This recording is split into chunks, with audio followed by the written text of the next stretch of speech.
Gaja tension इला रे. चौथीची तयारी मला जाऊकत नाही अजून. काकान त्या दिवशी पाठ नेऊन दिलो हा. अजून मला लाईट बाकी हा. डेकोरेशनचा काय ठराक नाही हा. रंग काढूचो अजून घरात.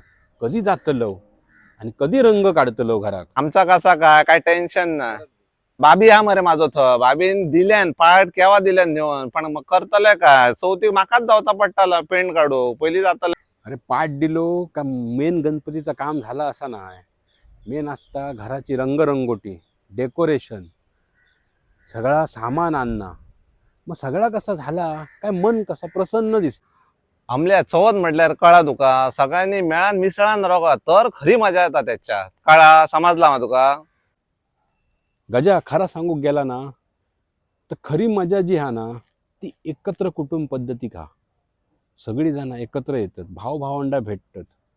तीच खरी चौथी रे. टिळकांचा काय संदेश होतो. गणेश चतुर्थी ही एकत्र सगळ्यांका एकत्र आणण्यासाठी सार्वजनिक गणेश उत्सव हे टिळकांनी साजरे केलेले. पण कुटुंबात पण ही प्रथा असा.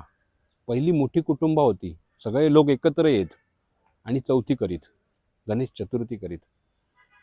ती प्रथा मोडता नाही रे. सगळी जण एकत्र येऊन चतुर्थी करू होय. खरा बोललास रे तू.